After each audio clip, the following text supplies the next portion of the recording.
जय श्री राम, नमस्कार। हमारे चैनल में आपका स्वागत है। मित्रों, मैं गरियाबंद ज़िले में हूँ और राजिम के पास ही स्थित फड़केश्वर नाथ मंदिर का दर्शन करने के बाद और वहाँ से दूर 4 किलोमीटर ये मेन चौराहे रास्ते पर एक जगह पड़ता है जिसे मांडव ऋषि आश्रम कहते हैं। मेन रोड से लगभग आधा किलोमीटर 1 किलोमीटर के अंतराल में डिस्टेंस है इसका।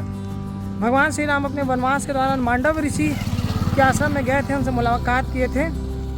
मांडव ऋषि एक अद्भुत ऋषि थे, उनके बारे में पौराणिक काल से भी कथा हम सुनते आ रहे हैं। भगवान राम के पहले थे मांडव ऋषि और बगल में सरगी नाला है। सरगी नाला में भगवान राम लक्ष्मण माँ जानकी स्नान किए थे, वहाँ भी जाएंगे।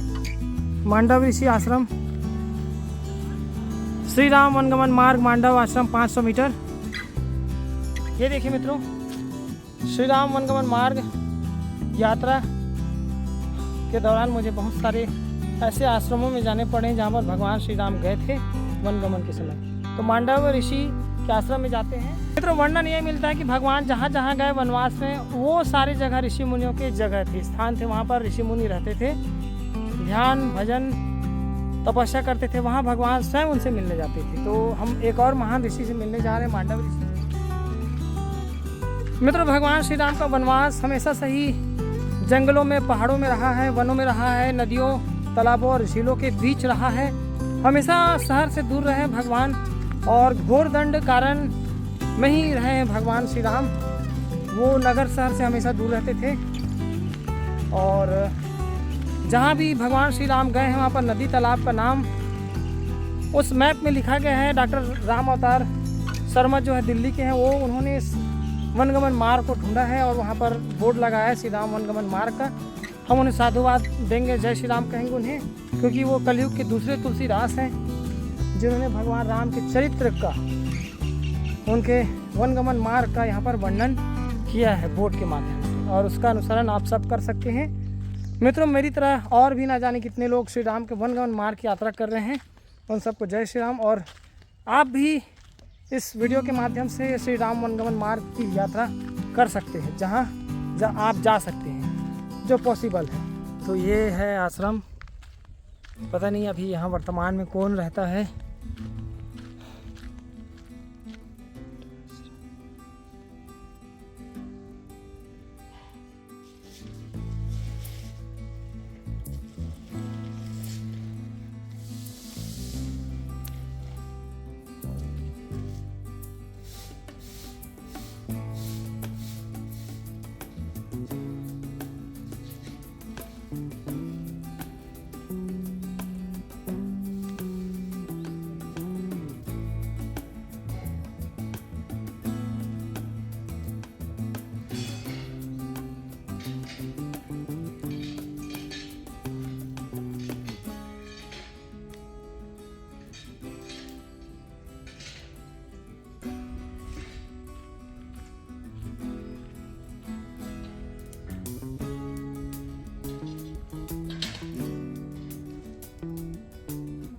से जय श्री राम। ये वही स्थान है मित्रों, ये देखिए भारत का नक्शा है और यहाँ पर हम 100 नंबर पर हैं अभी। ये देखिए मांडव आश्रम, फिंगेश्वर महानदी और बगल में ही सरगी नाला बहता है। इसके बाद भगवान राजीव लोचन चले जाते हैं। तो ये नक्शा है मित्रों, इसी नक्शा के सहारे मैं भगवान श्री राम के वनगमन मार्ग की यात्रा कर रहा हूँ। मित्रों, ये वही मैप है जिसमें भगवान श्री राम के वनगमन के सारे मार्गों को दिखाया गया है। तो छत्तीसगढ़ में बहुत सारे मार्ग हैं जहाँ पर भगवान राम रुके। छत्तीसगढ़ में बहुत दिनों तक भगवान राम रुके थे और इस धरती को पवित्र किए छत्तीसगढ़ को, क्योंकि मैं भी छत्तीसगढ़ का रहने वाला हूँ, छत्तीसगढ़ के डोंगरगढ़ का रहने वाला हूँ और भगवान श्री राम के वनगमन मार्ग की यात्रा कर रहा हूँ। तो धीरे धीरे ही सही मैं जाऊँगा रामेश्वरम और श्रीलंका तक। समय है अभी, क्योंकि मैं शुरुआती चरण में हूँ और यात्रा मेरा अभी छत्तीसगढ़ में है, उत्तरी छत्तीसगढ़, मध्य छत्तीसगढ़ में है। काफ़ी लंबा यात्रा करना है मित्रों। जय जय श्री राम करेंगे, जय श्री राम भोलेनाथ, जय श्री राम। ये मांडव ऋषि है, ये देखिए अद्भुत और महान हिंदू धर्म के हमारे गुरुवर हुए हैं। अपने योग बल से उन्होंने ऐसे ऐसे कार्य सिद्ध किए हैं कि अतुलनीय है। स्वयं भगवान श्री राम को उनसे भेंट करने के लिए आना पड़ा। सतयुग के हैं मांडव ऋषि। सतयुग, त्रेता युग, द्वापर युग तक इनका वर्णन मिलता है। सतयुग में इनका वर्णन मिलता है, उसकी कहानी है, और त्रेता में स्वयं भगवान इनसे मिलने आते हैं। द्वापर में भी इनकी कथा कृष्ण युग में भी चली आती है। तो ये मांडव ऋषि है।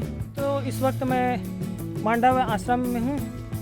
इसके पीछे कहानी मित्रों, जब सतयुग की बात है, जब मांडव ऋषि के आश्रम में कुछ चोर दौड़ते हुए यहाँ पर आए, और उस समय मांडव ऋषि ध्यान में थे, और चोर जो राजकोष का जो खजाना था उसको लूट कर भाग कर वो इसी आश्रम में आकर छिपा देते हैं, और इन्हीं ऋषि के आश्रम में छुप जाते हैं। और जब पीछे से राजा के जो सैनिक आते हैं वो ढूंढते हैं, चोर मिल जाते हैं, और ये जो हमारे गुरुदेव हैं मांडव ऋषि वो ध्यान में रहते हैं।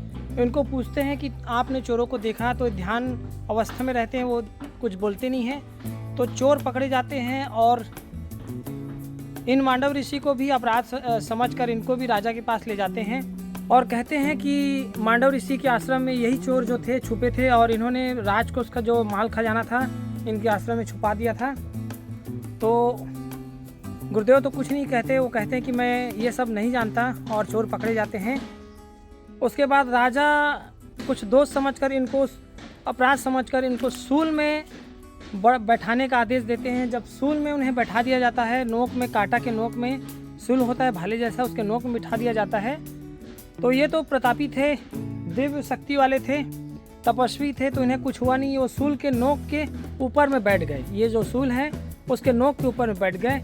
तो कुछ दिनों बाद जब राजा के जो सैनिक होते हैं वो जाकर देखते हैं कि ऋषि मुनि को तो कुछ हुआ नहीं है, क्योंकि वो अपने योग बल, तप बल से वो सूल के ऊपर में बैठ गए हैं, और वो सीधे राजा को बताते हैं। फिर राजा अपना अपराध समझकर इनसे माफ़ी मांगते हैं, और उन्हें तत्काल सूल से नीचे उतारते हैं। उसके बाद मांडव ऋषि को बोध होता है कि मुझे इतना बड़ा सज़ा क्यों दिया गया। तो वो अपने तपोबल से वो सीधे धर्मराज के पास चले जाते हैं, और धर्मराज यानी यमराज के पास जाते हैं और कहते हैं कि मुझे किस कारण से ऐसा अपराध, ऐसा सज़ा मिला। तो वो कहते हैं कि आप जब छोटे थे, बाल अवस्था में थे, तो आप कीड़ों में सिंके चुभाया करते थे। कीड़ों के पीछ में सिंक यानी कांटा होता है, ऐसा कांटा कीड़ों को पकड़कर सिंक में ऐसा चुभाया करते थे पीछे।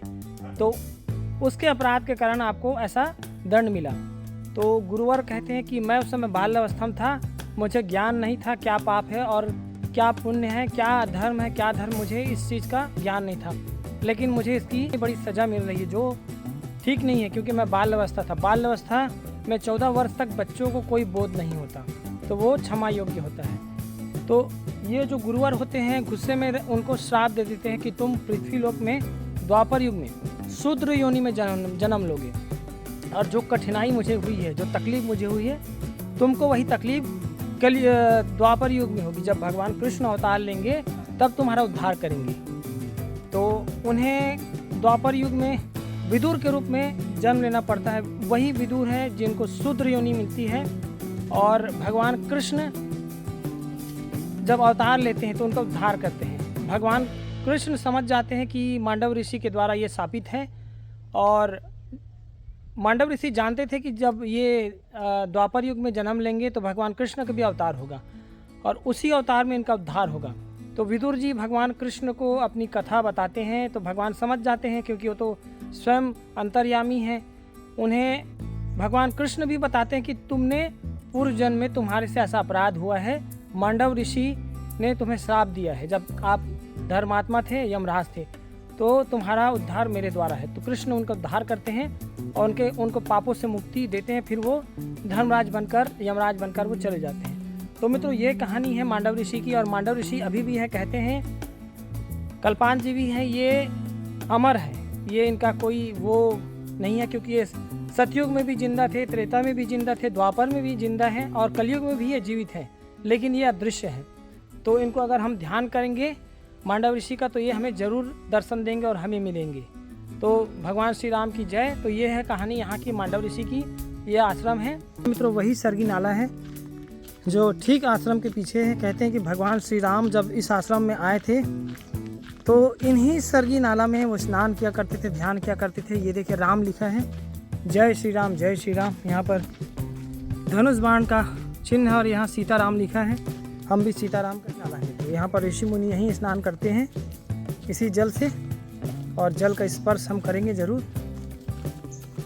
तो मित्रों ये सरगी नाला है और इसी सरगी नाला में भगवान श्री राम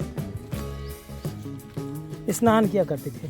ये देखिए ये सरगी नाला का आकार कुछ इस प्रकार का है।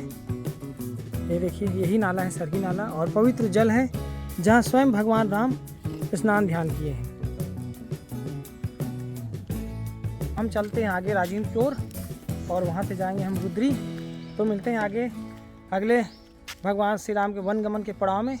तो मित्रों ब्लॉग का यहीं समापन करते हैं और आशा करते हैं कि आप भगवान श्री राम के ब्लॉग को देखेंगे, चैनल को ज़रूर सब्सक्राइब करेंगे। तब तक के लिए जय श्री राम, सीताराम।